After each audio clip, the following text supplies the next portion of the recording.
রাজপথে যেই শিক্ষার্থীরা আজকে নামলো, এটা কি দরকার ছিল? জলবদ্ধতা এবং বৃষ্টির যে দুর্যোগ গেল কয়েকদিন, এটা কি খুব যৌক্তিক ছিল না? এটার জন্য কি পরীক্ষা পিছিয়ে দিলে মহাভারত অশুদ্ধ হতো? আজকে দেখেন দুইটা খবর। একটা হচ্ছে শিক্ষামন্ত্রী মিলনের পদত্যাগের দাবিতে শিক্ষার্থীরা মিছিল করছে রাজপথে, ঢাকার বিভিন্ন অঞ্চলে, এমনকি ঢাকার বাইরেও। বিষয়টা কি? বিষয়টা হচ্ছে যে এই বৃষ্টি জলাবদ্ধতার মধ্যে তাদের পরীক্ষা পেছানোর দাবি, সেই দাবি না মানায় তারা বিক্ষোভ করছে। ঠিক পাশাপাশি দেখেন শিক্ষার্থী আর এক গ্রুপ শিক্ষার্থীদের কাছে প্রধানমন্ত্রী গেছে, সেখানে তাদেরকে উৎসাহিত করছেন। ঢাকা বিশ্ববিদ্যালয়ে দ্বিতীয়বারের মতন, এই অল্প সময়ের মধ্যে তিনি দ্বিতীয়বারের মতন গেলেন এবং বলছেন যে মেধাবী উদ্যোক্তাদের 5 কোটি টাকা পর্যন্ত তিনি সহযোগিতা করবেন। আইসিটি বিভাগ থেকে স্টার্ট আপের জন্য 5 লাখ থেকে 5 কোটি টাকা পর্যন্ত পাওয়া যাবে। বলছেন মেধাবী উদ্যোক্তাদের সহযোগিতা করতে সরকার প্রস্তুত। মঙ্গলবার সকালে ঢাকা বিশ্ববিদ্যালয়ের নবাব আলী চৌধুরী সিনেট ভবনে তারুণ্য স্টার্টআপ ও সম্ভাবনার বাংলাদেশ শীর্ষক এক অনুষ্ঠানে তিনি এইসব কথা বলেন। তো সেখানে শিক্ষার্থীদেরকে তিনি উৎসাহিত করছেন।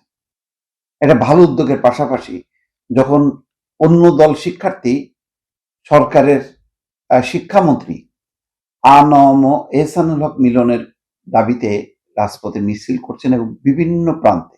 আজকে এখানে যে খবর দেখা যাচ্ছে যে Dhaka city college, Dhaka ideal college, সরকারি Bangla college, Siddheswari girls college, Lalmati school and college, বিভিন্ন জায়গায় উত্তরা থেকে শুরু করে ধানমন্ডি সায়েন্স ল্যাবরেটরি থেকে নানান জায়গায় এই বিক্ষোভ চলছে।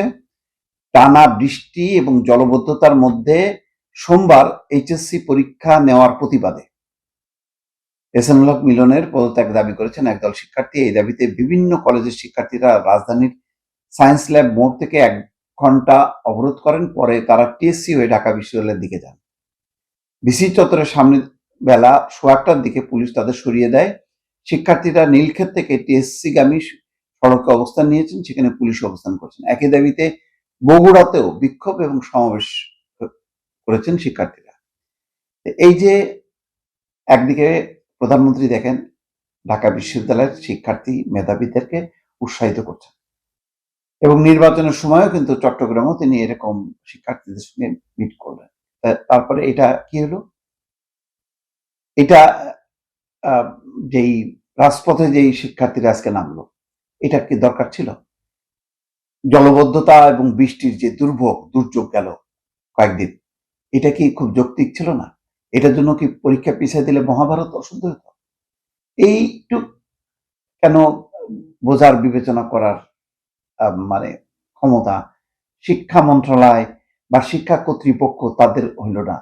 এরকম তো হয়ই, দুর্যোগ দুর্বিপাকে ধর্মঘট হরতাল নানা কারণে পরীক্ষা পিছায় যায়।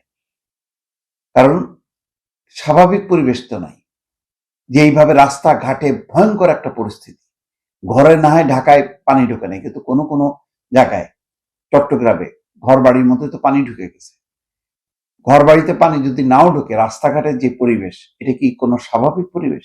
এই পরিবেশে কি মানে স্বাভাবিকভাবে পরীক্ষা মানে মানে দেওয়ার জন্য যে প্রস্তুতি, সেই প্রস্তুতি কি থাকে?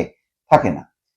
এই অহেতুক একটা পরিস্থিতি মানে খুব অনায়াসে যেটা অ্যাভয়েড করা যেত, সেটা অ্যাভয়েড না করে এমন একটা মানে চাপানো যে না এটা বাধ্যতামূলক, এবং এর ফলে যে শিক্ষার্থীরা ক্ষুব্ধ হলো, তাহলে কি দাঁড়ালো?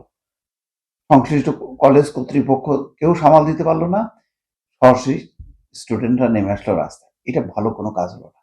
ভালো কাজ বরং হলো ঢাকা বিশ্ববিদ্যালয়ে যে প্রধানমন্ত্রী মেধাবী শিক্ষার্থীদেরকে উৎসাহিত করা এবং 5 কোটি টাকা পর্যন্ত তিনি লোন পর্যন্ত দেবেন, এমন একটা যে ঘোষণা, এটা উৎসাহিত হবে। তাই একদিকে সরকারের একটা অংশ প্রধানমন্ত্রী উৎসাহ দেবেন, আর সরকারের মন্ত্রীরা শিক্ষার্থীদের দাবি মেনে তাদেরকে তাদেরকে আশ্বস্ত করবেন না, তাদেরকে সুবিধাটা দেবেন না, এই যে মানসিকতাটা, এই মানসিকতাটা বিপরীত ধর্মী। এইভাবে কিন্তু মানে কোনো মানে তরুণ মেধাবী শিক্ষার্থীদেরকে বা সাধারণভাবে শিক্ষার্থীদেরকে যেখানে আরো কমফোর্ট দেওয়ার কথা, সেটা না হয়ে একটা বিপরীতমুখী, একটা আজকের দিনে একটা ভালো কাজের বিপরীতে আজকে একটা খারাপ কাজ হলো যে শিক্ষামন্ত্রীর দাবিতে শিক্ষার্থীরা রাজপথে নামলো।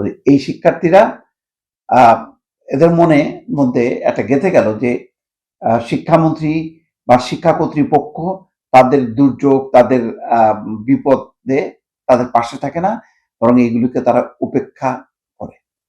এটা কোনো ভালো কাজ হলো না। সরকারের কাজ হলো পরিস্থিতিটা বোঝা, বুঝে সেভাবে পদক্ষেপটা নেওয়া। যেটা একটা ভালো উদাহরণের পাশাপাশি একটা খারাপ উদাহরণ আজকে জন্ম হলো।